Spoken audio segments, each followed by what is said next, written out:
There are people who believe that they have a God-given right to rule over others.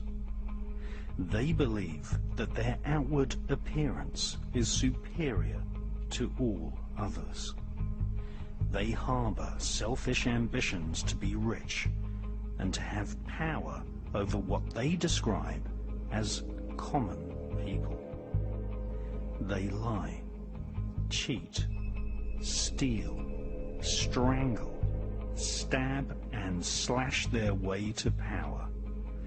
They believe that their actual willpower, what the British occultist Aleister Crowley described as the will of Thelema, the royal will, must be obeyed. Literally millions of people have been slaughtered at the behest of the royal lust for war. And thousands of people have been assassinated so that demonic dukes and killer queens can reign supreme.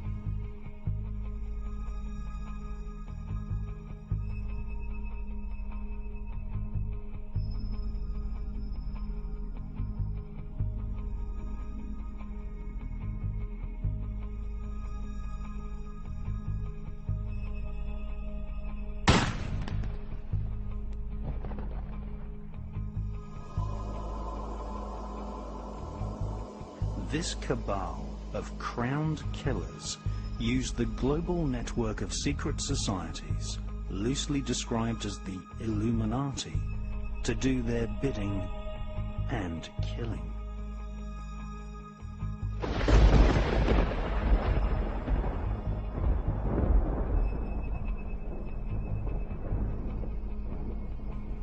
The conspiratorial view of history is the correct view of history. Conspiracy to grab property, conspiracy to make illegal profits, and conspiracy to assassinate has been the driving force behind the royal political elite for thousands of years. Many people believe that conspiracy in world politics simply does not exist. But it is a provable fact that the royal political elite have committed murder to gain power over and over again throughout the ages. Many of these murders were the result of a conspiracy usually orchestrated by politicians and aristocrats serving members of royal families. The Roman Emperor Julius Caesar was stabbed to death on the Ides of March. This was a conspiracy. US President Abraham Lincoln was shot at point-blank range by a distant relative of the British Prime Minister's wife, William Booth. This was a conspiracy. Every November the 5th, the gunpowder plot is celebrated. Guy Fawkes planned to explode a bomb beneath the Houses of Parliament. This was a conspiracy. In recent times, we have seen the last truly popular president of the United States, Mr. John Fitzgerald Kennedy, assassinated. This was a conspiracy.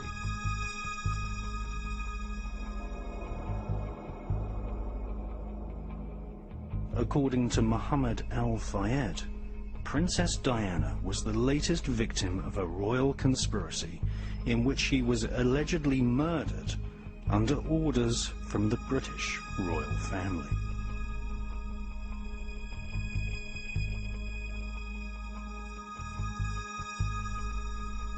History teaches us that the royal elite have killed before, and it is most likely that they will kill again.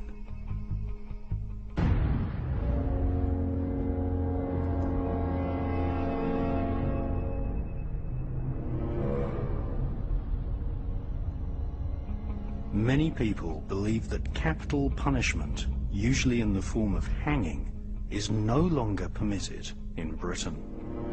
This is not so.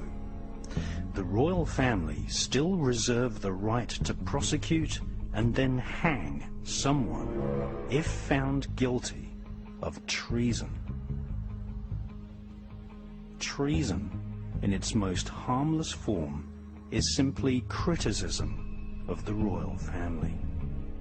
A more serious form of treason would be to conspire, just as Guy Fawkes did, to attack the very heart of the royal political establishment. And another serious form of treason would be to accuse the royal family of murder, and thus turn public opinion against the monarchy, possibly resulting in the dethronement of the royals.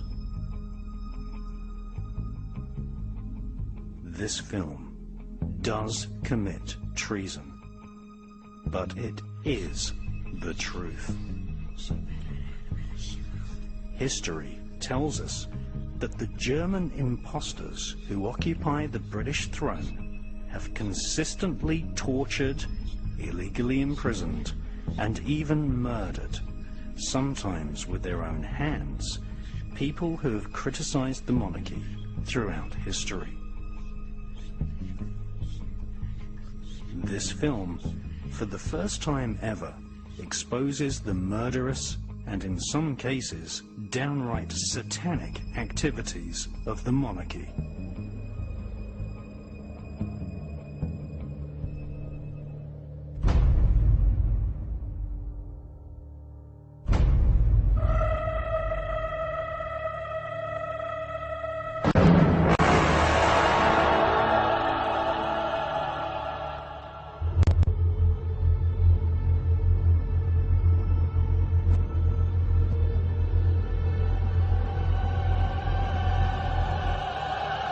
Let it begin.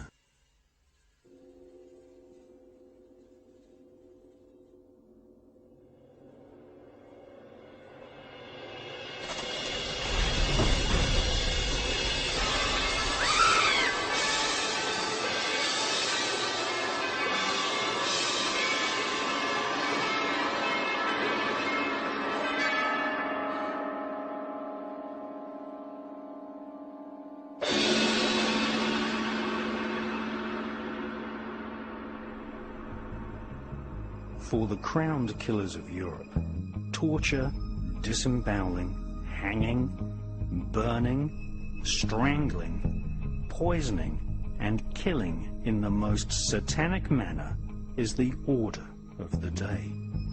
This is the modus operandi of royal families. For centuries, the royal elite have devised terrible punishments for anyone accused of treason. The monarchy reserved the most disgusting forms of torture and death for those who questioned the royal will. A so-called traitor would often have each arm and leg tied to 4 horses, which were whipped to gallop in opposite directions, thus ripping the victim into 4 parts, whilst still alive. Often, the royal elite would divide the victim's heart into sections and send these for public display to different parts of the country as a macabre warning. The British throne has been bathed in blood for centuries. At one time, Britain contained several small kingdoms. These small kingdoms, ruled over by an intermarried, self-elected elite, were gradually amalgamated into the single monarchy which rules over Wales, Scotland, Northern Ireland, England, Canada, Australia, New Zealand, and secretly controls the United States of America.